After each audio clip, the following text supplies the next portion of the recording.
തിരുവനന്തപുരത്ത് മോളിലെ അതിക്രമത്തിൽ പോലീസുകാരനെതിരെ കേസെടുത്തതിൽ വീഴ്ചയില്ലെന്ന് റിപ്പോർട്ട്.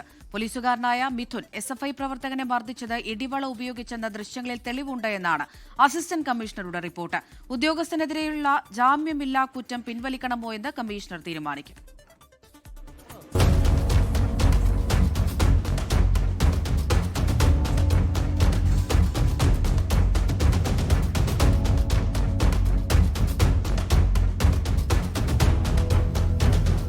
മാളിൽ SFI പ്രവർത്തകർ മർദ്ദിച്ച പോലീസുകാരനെതിരെ ജാമ്യമില്ലാ വകുപ്പും SFI പ്രവർത്തകർക്കെതിരെ നിസാര വകുപ്പും ചുമത്തി കേസെടുത്തത് സേനയ്ക്കുള്ളിൽ വിമർശനങ്ങൾക്ക് ഇടയാക്കിയിരുന്നു. പിന്നാലെയാണ് കേസെടുത്തതിൽ വീഴ്ചയുണ്ടായിട്ടുണ്ടോ എന്ന് പരിശോധിക്കാൻ സിറ്റി പോലീസ് കമ്മീഷണർ നിർദ്ദേശം നൽകിയത്. പോലീസുകാരനെതിരെ ജാമ്യമില്ലാ കുറ്റം ചുമത്തിയതിൽ പോലീസിന് വീഴ്ച സംഭവിച്ചിട്ടില്ലെന്നാണ് അന്വേഷണ റിപ്പോർട്ട്. മൊഴിയുടെയും തെളിവുകളുടെയും അടിസ്ഥാനത്തിലാണ് കേസെന്നാണ് ഫോർട്ട് അസിസ്റ്റന്റ് കമ്മീഷണർ റിപ്പോർട്ട് നൽകിയത്. പോലീസുകാരൻ ഇടിവളയിട്ട് മർദ്ദിക്കുന്ന ദൃശ്യങ്ങളടക്കം പരിശോധിച്ചായിരുന്നു FIR എന്നും റിപ്പോർട്ടിലുണ്ട്. റിപ്പോർട്ട് പരിശോധിച്ച് സിറ്റി പോലീസ് കമ്മീഷണർ ജാമ്യമില്ലാ കുറ്റം പിൻവലിക്കണമോ എന്നതിൽ തീരുമാനമെടുക്കും.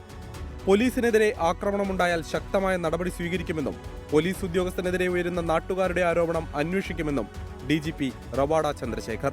ആരെങ്കിലും പോലീസ് ഉദ്യോഗസ്ഥർക്കെതിരായിട്ട് ആക്രമണം ഉണ്ടെങ്കിൽ അത് ശക്തമായ നടപടി സ്വീകരിക്കുന്നതാണ്. 100% we take a proper and strong action against any attack on the police personnel. അദ്ദേഹത്തിന്റെ ഭാഗത്ത് എന്തെങ്കിലും തെറ്റുണ്ടെങ്കിൽ നടപടിക്രമം സ്വീകരിക്കുന്നുണ്ട്.